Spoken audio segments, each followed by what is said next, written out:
प्यारे साथियों, आप सभी का स्वागत करता हूं अपने एमआरएस स्टडी परिवार में। तो डियर, हम लोग जो है आज का जो सब्जेक्ट है, ये एक नया सब्जेक्ट हम लोग स्टार्ट करने वाले हैं, हाईवे इंजीनियरिंग।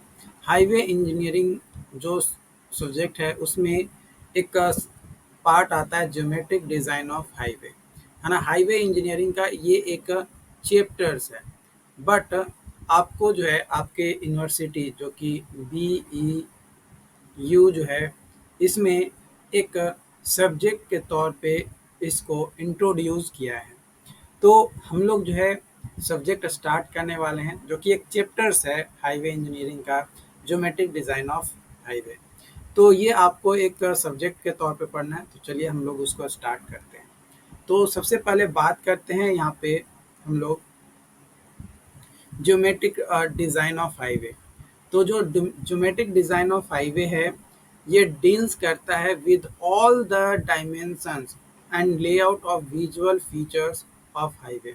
जो भी विजुअल फीचर्स हैं, है ना, उसके डायमेंशन और लेआउट जो होता है वो ज्योमेट्रिक डिज़ाइन ऑफ हाईवे होता है, जिसमें प्रोवाइड किया जाता है maximum efficiency at minimum cost, है ना। मिनिमम कॉस्ट पे मैक्सिमम एफिशिएंसी प्रोवाइड किया जाता है और रीजनेबल सेफ्टी हमें देखने को मिलता है। क्या होता है? रीजनेबल सेफ्टी हमें देखने को मिलता है। तो जो ज्योमेट्रिक डिज़ाइंस है ऑफ हाईवे वो डील करता है ना। ज्योमेट्रिक डिज़ाइन ऑफ हाईवे जो होता है वो डील करता है आपका विद क्रॉस सेक्शनल एलिमेंट्स। किसके साथ डील करता है? Cross sectional elements, site distance consideration, horizontal alignment details, vertical alignment details, intersection details. तो इस जो ज्योमेट्रिक डिज़ाइन ऑफ हाईवे है, ये हमारा डील करता है किसके किसके साथ ये डील करता है? तो ये आपका इन 5 एलिमेंट्स के साथ जो है आपका डील करता है। पहला, cross sectional elements, site distance consideration, horizontal alignment details, vertical alignment details और इंटरसेक्शन डिटेल्स। यहाँ पे सबसे पहला जो है वो है क्रॉस सेक्शनल एलिमेंट्स। तो क्रॉस सेक्शनल एलिमेंट्स में अगर बात किया जाए तो क्रॉस सेक्शनल एलिमेंट्स में हमारा सबसे पहला आता है डिज़ाइन स्पीड। क्या आता है? Design speed. ठीक है। For designing of highway elements, highway के एलिमेंट्स को डिज़ाइन करने के लिए हमें कई सारे पॉइंट्स को कंसीडर करना पड़ता है। कई सारे फैक्टर्स होते हैं जिसे कंसीडर किया जाता है। तो जो भी फैक्टर्स को कंसीडर किया जाता है उसमें सबसे पहला हमारा आता है डिज़ाइन स्पीड। क्या आता है? Design speed. तो डिज़ाइन स्पीड जो है ये डिपेंड करता है आपका टाइप ऑफ रोड के ऊपर, ओवर विच इट प्लाई यानी मूव्स, है ना। वह टाइप्स ऑफ रोड के ऊपर कि किस तरीके के रोड पे हमारा जो व्हीकल्स है वो मूव करेगा। फॉर एग्जांपल, नेशनल हाईवे है, स्टेट हाईवे है ना, डिस्ट्रिक्ट रोड है ना, मेजर डिस्ट्रिक्ट रोड है, या फिर माइनर डिस्ट्रिक्ट रोड है, या अदर डिस्ट्रिक्ट रोड है, या विलेज रोड है। किस तरीके का रोड है उसके ऊपर डिपेंड करता है। Design speed of vehicle decides the cross sectional elements like width, clearance, side distance, radius of curve, super elevation, transition gradient, length of summit. ये तमाम पॉइंट्स जो हैं वो हमारा डिपेंड करता है। इसके अलावा वैली के ऊपर भी जो है हमारा डिपेंड करता है कि भाई क्रॉस सेक्शनल एलिमेंट्स जो होते हैं इन तमाम चीज़ों के बेसिस पे करता है, क्योंकि जो स्पीड्स होता है बहुत ज़्यादा मायने रखता है ना। वही अगर बात किया जाए दूसरा फैक्टर का, तो दूसरा फैक्टर है टोपोग्राफी। टोपोग्राफी और ट्रेन कंडीशन जो है वो इन्फ्लुएंस करता है डिज़ाइन स्पीड्स को, है ना। ये क्या करता है? डिज़ाइन स्पीड को इन्फ्लुएंस करता है, अफेक्ट करता है। That in turns governs the designing of highway elements as above। बात किया जाए अगर यहाँ पे आपका एग्जांपल के तौर पे, तो जो परमिसिबल स्पीड होता है ना, परमिसिबल स्पीड जो होता है प्लेन ट्रेन में स्टेट हाईवे पे वो 100 किलोमीटर पर आवर होता है। लेकिन वही अगर सेम स्पीड हम लोग रोलिंग ट्रेन पे लेकर जाएं तो जो परमिसिबल स्पीड होता है वो 80 किलोमीटर होता है। और माउंटेनियस ट्रेन में जो परमिसिबल स्पीड होता है या डिजाइन स्पीड होता है वो 50 किलोमीटर पर आवर होता है। रोड तो वही है, स्टेट हाईवे रोड है, लेकिन उसका टोपोग्राफी के कारण, है ना, उसके टोपोग्राफी के कारण ये चीज़ें जो है चेंज हो जाता है ना, टोपोग्राफी के कारण से ये चेंज हो जाता है। अगला जो फैक्टर्स है वो फैक्टर्स है आपका यहाँ पे ट्रैफिक फैक्टर। क्या है अगला factor? Traffic factors. Traffic factors include करता है व्हीकल कैरेक्टरिस्टिक्स और ह्यूमन कैरेक्टरिस्टिक्स। दो तरीके का कैरेक्टरिस्टिक्स हमें देखने को मिलता है, एक व्हीकल कैरेक्टरिस्टिक्स और एक human characteristics. In order to design highway, highway को जब डिज़ाइन कर रहे होते हैं तो जो स्टैंडर्ड साइज होता है व्हीकल का वो कंसिडर किया जाता है एज ए कार के तौर पे। In case of mixed traffic operations, है ना, मिक्स ट्रैफिक ऑपरेशंस में वही अगर बात किया जाए हमारा ह्यूमन ट्रैफिक, तो ह्यूमन ट्रैफिक जो है इंक्लूड करता है आपका फिजिकल, मेंटल और साइकोलॉजिकल कैरेक्टरिस्टिक्स ऑफ ड्राइवर और पेडेस्ट्रियन। जो पैदल चलने वाला है वो, और जो ड्राइवर है जो गाड़ी को चला रहा है वो, उसका कैरेक्टरिस्टिक्स क्या है, मतलब वो क्या सोच कर चला रहा है, उसका मेंटल हेल्थ कैसा है, फिजिकल हेल्थ कैसा है, उसके ऊपर जो है ह्यूमन ट्रैफिक कैरेक्टरिस्टिक्स जो है आपका डिपेंड करता है। उसके बाद अगला जो फैक्टर्स है जो हमारा क्रॉस सेक्शनल एलिमेंट्स को अफेक्ट करता है या कहीं ना कहीं उस पर डिपेंडेंट होता है, तो डिज़ाइन आवरली वॉल्यूम यानी वॉल्यूम या फिर कैपेसिटी हमारा होता है। तो जो हमारा ट्रैफिक वॉल्यूम फ्लैक्चुएट करता है ओवर पीरियड ऑफ टाइम, वो hence designing is being done for reasonable values. एक ट्रैफिक वॉल्यूम का रीजनेबल वैल्यू लेकर चलते हैं जिसे डिज़ाइन आवरली वॉल्यूम कहते हैं। उसके बेसिस पे हम लोग जो है क्रॉस सेक्शनल एलिमेंट्स को डिज़ाइन करते हैं कि भाई कैसा डिज़ाइन हमारा होना चाहिए। उसके बाद आपका आता है यहाँ पे इन्वायरमेंटल फैक्टर। अगला क्या है? Environmental factor. तो environmental factors like aesthetics, air pollution, noise pollution, landscaping also govern the design of highway elements, है ना। हाईवे एलिमेंट्स का डिज़ाइन में ये क्या करता है? अफेक्ट करता है। तो aesthetic, air pollution, noise pollution, landscaping, ये तमाम चीज़ें कहीं ना कहीं हमारा गवर्न करता है। अब बात करते हैं यहाँ पे हम लोग हाईवे एलिमेंट्स के बारे में डिस्कस करेंगे। तो हाईवे एलिमेंट्स में सबसे पहला जो हमारा है जिसको डील करते हैं हम लोग, वो है हमारा highway cross sectional elements. Highway cross sectional elements, तो हाईवे क्रॉस सेक्शनल एलिमेंट्स में कई सारे आते हैं, कर्व्स, कैम्बर, है ना, रोड मार्जिन वगैरह। तो इसमें सबसे पहला जो पॉइंट है वो है पेवमेंट सरफेस कैरेक्टरिस्टिक्स। क्या है? Pavement surface characteristics.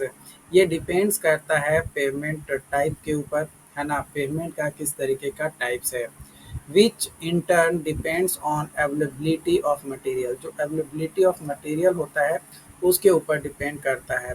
साथ ही साथ cost, compositions of traffic, climate condition, method of construction, किस तरीके से या किस मेथड के से आपका जो है पेमेंट सरफेस को बनाया गया है उसके ऊपर जो है ये आपका डिपेंड करता है ना। पेमेंट सरफेस कैरेक्टरिस्टिक्स जो होता है ना, पेमेंट सरफेस जो कैरेक्टरिस्टिक्स होता है ये इंक्लूड करता है फ्रिक्शन, अनइवननेस, रिफ्लेक्शन प्रॉपर्टीज और ड्रेनेज ऑफ सरफेस वाटर। तो सबसे पहले बात करते हैं फ्रिक्शन, जिसको या फिर स्कीड रेजिस्टेंस भी हमारा यहाँ पे आता है। तो अ, ये जो फ्रिक्शंस हो गया या जो स्कीड रेजिस्टेंस हो गया, ये डिसाइड किया जाता है ऑपरेटिंग स्पीड और minimum distance required for stopping the vehicle. Vehicle को स्टॉप करने के लिए मिनिमम डिस्टेंस कितना होना चाहिए और उसको रोकने के लिए हमारा ऑपरेटिंग स्पीड कितना होना चाहिए, तो वो फ्रिक्शन डिसाइड करता है। तो जो फ्रिक्शंस होते हैं वो क्लासिफाई किए जाते हैं दो तरीके से। पहला होता है लॉन्गिट्यूडनल फ्रिक्शन। क्या होता है लॉन्गिट्यूडनल फ्रिक्शन?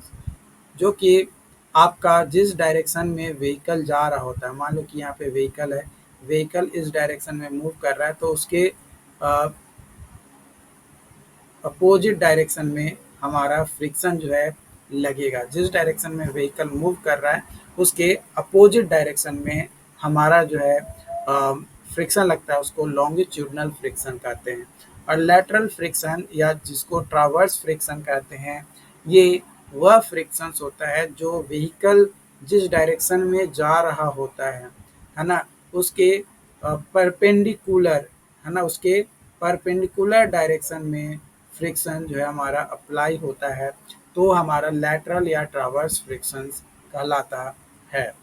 ठीक है, लैटरल या ट्रावर्स फ्रिक्शन जो हमारा कहलाता है।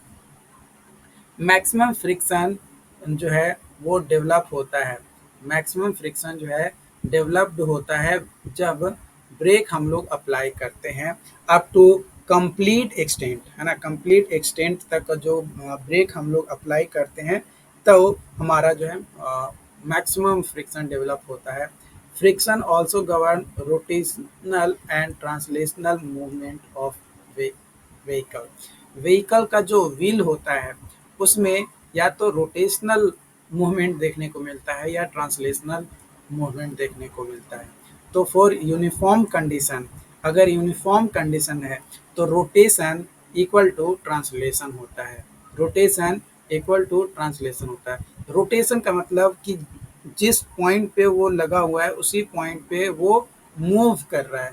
लेकिन ट्रांसलेशन का मतलब क्या होता है कि एक पॉइंट से दूसरे पॉइंट पे घिसक कर जा रहा है, तो हमारा ट्रांसलेशन हो गया। मतलब ट्रांसलेशन में कुछ डिस्टेंस कवर किया जाता है, लेकिन रोटेशन में अपने ही एक्सिस पे बस वो सिर्फ और सिर्फ घूम रहा है, तो वो हमारा रोटेशन मूवमेंट आता है। ट्रांसलेशन मूवमेंट में हमारा कुछ डिस्टेंस कवर करता है।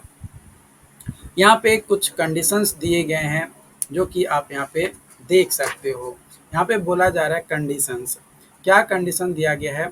कंडीशन में दिया गया है कि if longitudinal friction is more, अगर लॉन्गिट्यूडनल फ्रिक्शन बहुत ज़्यादा है तो रोटेशन जो है नहीं होगा और ट्रांसलेशन होगा।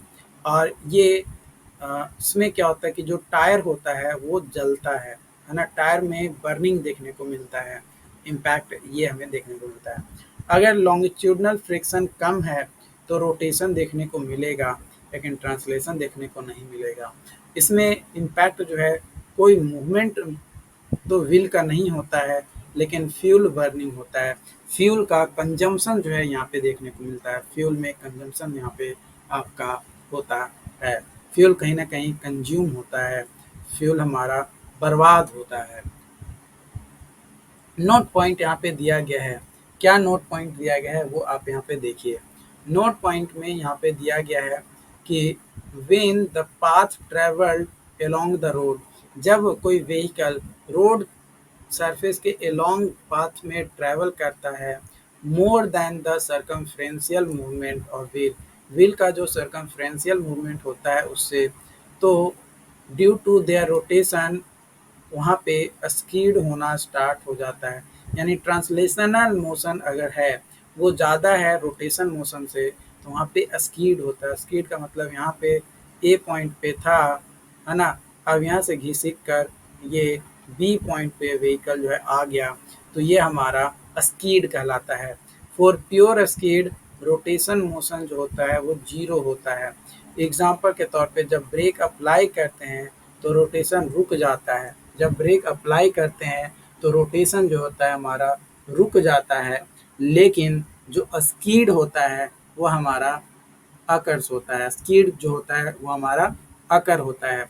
यहाँ पे रोटेशनल मोशन अगर जीरो है इसका मतलब हम यह कह सकते हैं कि ट्रांसलेशनल मोशन जीरो नहीं होगा। ट्रांसलेशनल मोशन जो है या ट्रांसलेशन मोशन जो है वो हमारा जीरो जो है यहाँ पे नहीं होगा। ये जो है आपका पॉइंट कहता है। दूसरा पॉइंट हमारा ये कहता है कि अगर कोई सरकमफ्रेंशियल मूवमेंट और व्हील का more than path travelled along the road surface हो जाए तो वहाँ पे स्लीप होता है। इसका मतलब रोटेशन मोशन जो है ज़्यादा है ट्रांसलेशन मोशन से, है ना, या ट्रांसलेशन मूवमेंट से, है ना। तो ये प्योर स्लीप के लिए ट्रांसलेशन मूवमेंट या मोशन जो होता है जीरो होता है। यानी जब व्हील व्हीकल का मड में फंस जाता है यानी कीचड़ में फंस जाता है तो वो गोल गोल गोल गोल गोल गोल रोटेट सिर्फ करता है, लेकिन वो आगे की ओर मूव नहीं होता, आगे की ओर बढ़ता नहीं है। तो यहाँ पे हमारा स्लिप होता है व्हील्स का, है ना। व्हील क्या होता है यहाँ पे स्लिप होता है ना।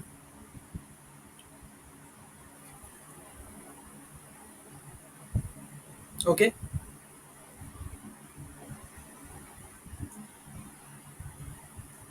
जो फ्रिक्शंस होते हैं, जो फ्रिक्शन होता है आपका वो डिपेंड करता है, आपके कई सारे फैक्टर्स होते हैं जैसे types of pavement surface. Pavement surface के ऊपर डिपेंड करता है बिटुमिन, कंक्रीट, अर्थवर्क, इसके ऊपर जो है हमारा डिपेंड करता है। तो अगर अर्थिन है तो सबसे ज़्यादा फ्रिक्शन होगा, और बिटुमिन है तो उससे कम, और सीमेंट कंक्रीट रोड है तो उस पर सबसे कम फ्रिक्शन जो है देखने को मिलता है। टाइप ऑफ पेवमेंट के ऊपर डिपेंड करता है। उसके बाद roughness of pavement, textures. Textures में अगर रफ सरफेस है ना, रफ सरफेस है तो उसमें फ्रिक्शन ज़्यादा देखने को मिलेगा, लेकिन स्मूथ सरफेस है तो उसमें हमें जो है आपका फ्रिक्शन कम देखने को मिलेगा। कंडीशन ऑफ सरफेस, ड्राई और वेट या रफ और स्मूथ। तो अगर सरफेस का कंडीशन ड्राई है तो हमारा फ्रिक्शन ज़्यादा देखने को मिलेगा, बट अगर वेट है तो फ्रिक्शन कम देखने को मिलेगा, है ना। कंडीशन ऑफ टायर, न्यू और ओल्ड। देखो बात किया जाए new tyre with good thread जो है तो उसमें हमारा फ्रिक्शन ज़्यादा मिलता है। अगर ओल्ड टायर जिसका जो थ्रेड्स है वो आउट हो गया है ना, फॉर ड्राई सरफेस में भी हमारा इसमें कम फ्रिक्शन देखने को मिलता है। ओके।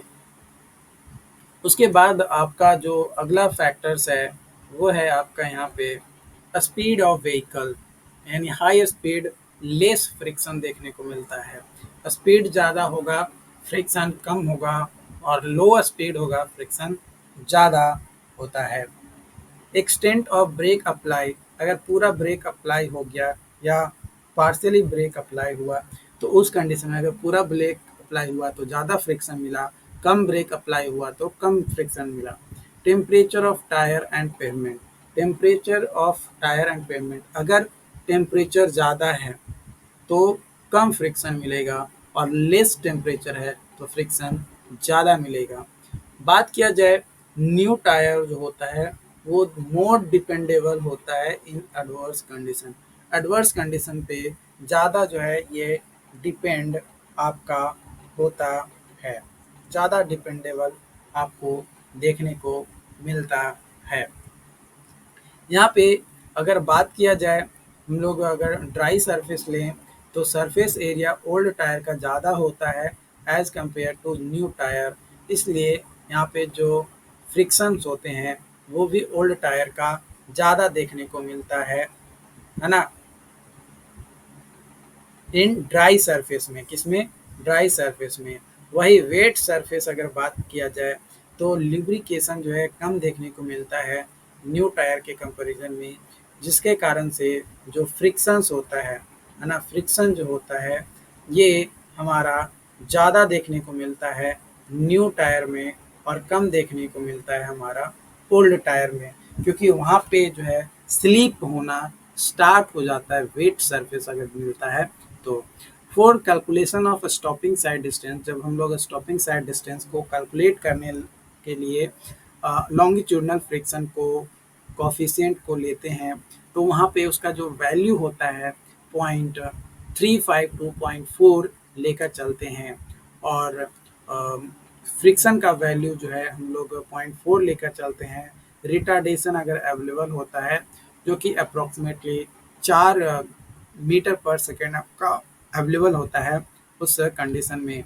और वही लैटरल फ्रिक्शन के बारे में बात किया जाए, लैटरल फ्रिक्शन कोफिशिएंट के बारे में बात किया जाए, तो उसका वैल्यू 0.15 लेकर चलते हैं। उम्मीद करते हैं कि आज का ये छोटा सा जो सेशन था ये आपको समझ में आया हो। अगर फिर भी कोई डाउट्स रहता है, कोई कन्फ्यूजन रहता है, तो आप हमें ज़रूर बताइएगा, क्योंकि जब तक आप अपने डाउट्स को हमारे साथ शेयर नहीं करिएगा, हमें पता कैसे चलेगा। और अगर आप हमें देख रहे हैं यूट्यूब पे, तो यूट्यूब चैनल को सब्सक्राइब कर लीजिएगा और अपने दोस्तों के साथ शेयर करिएगा। बाकी इसकी कंप्लीट लेक्चर नोट्स आपको हमारे इंजीनियर प्लस ऐप पे मिल जाएगा। आप इंजीनियर प्लस ऐप से इसे प्राप्त कर सकते हैं। और जो भी चीज़ें मैं यहाँ पे पढ़ा रहा हूँ, एकदम टू द पॉइंट आपको पढ़ा रहा हूँ, जो आपके लिए सही है वही मैं आप लोगों को बता रहा हूँ, ताकि आप सही से अपना सेमेस्टर एग्ज़ाम क्रैक कर सकें, सेमेस्टर एग्ज़ाम में अच्छा नंबर आप ला सकें। Okay, thank you.